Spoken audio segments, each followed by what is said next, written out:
So welcome on board. Aderonke Bello joins me right now, Executive Director of Fame Foundation. Now, come on, Ronke, you've been in this for a while, talking about using sports as a vehicle. Well, talk to us exactly what you hope to achieve by that.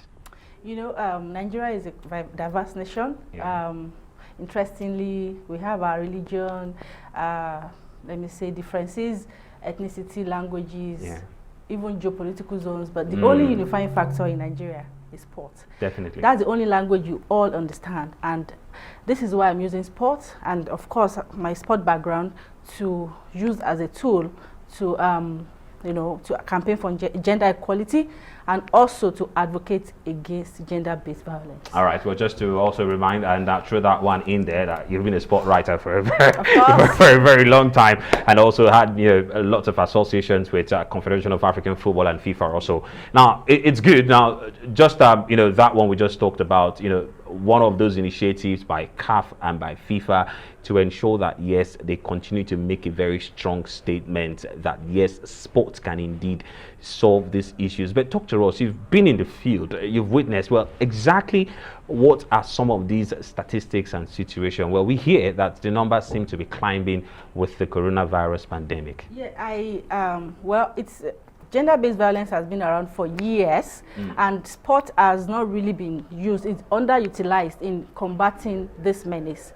And I'm so happy that FIFA, CAF, UN Women are doing this. Even WHO are all coming together to, is a force, to actually use sport as a tool, football especially as a tool to combat gender-based violence. Yeah. And of course, I think it takes them too long. It took them too long to do this, to initiate sport. But here we are. It took COVID-19 for them to think, okay, it's high time we use sport, because since the lockdown, it has tripled. The rate has tripled so much. Some people are even, are dead. There are so many deaths number recorded due to this violence. So I think it's a very good initiative, and I think CAF, FIFA, UN Women, and CAF and WHO are doing this together to find a way to use sport, which is like football, especially, which is globally acceptable or accepted to fight this violence. How do they want to do that? That's one very interesting question. How will this happen?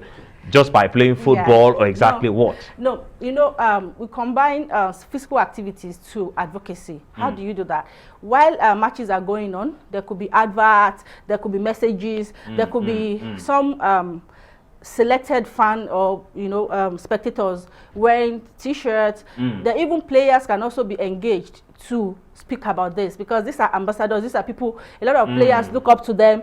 Their fans could actually listen to them. If they see Ronaldo is talking, if our Mikel Obi is talking and all of that, they will listen to him. So, and a lot of male who are perpetrators of this violence, and I'm not sorry to say that, because the percentage is more with the male, sex. And if we have a lot of male watch football, and it's a very, very good avenue to use sport football activities to campaign against this. Well, let's talk about this in light of our own challenges and differences, just like you pointed out earlier. Well, it's a different thing in the West, it's a different thing in the South. In the North, it's also a different thing, and based on the fact that, well, religiously and socially, well, women occupy different positions. Well, how do we expect to use this to reach out everywhere universally? If you ask me, like our own organization, we've started a campaign 2 months ago called Hiking Against Rape. Hiking against rape. We hike. We go on the mountains, of course, observing everything. Really would have loved to have pictures so that we can indeed, put them out there. But then maybe some other time I'll send, precautionary measure. We got people from the UN Women joining to speak. It was live and advocate. We had limited numbers because of the social distancing measures and all of that. But we went on the mountain. We spoke. Different people came. They were involved in this activity. We spoke. We got our friends in the media to also put it out there.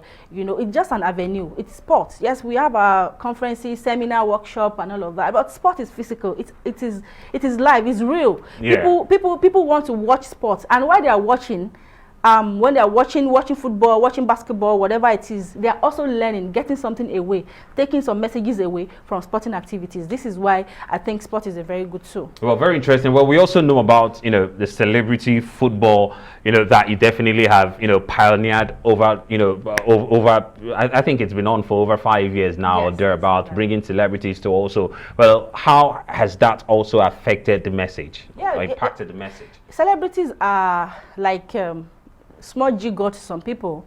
Some people, people tend to take after them. People tend to copy what they do.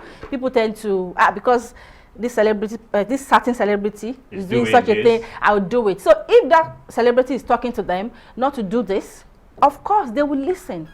It works. Let's say it might not be 100%, but at least we'll make some. We should do anything, exactly. to reduce the number, Yeah, right now, and then do everything definitely.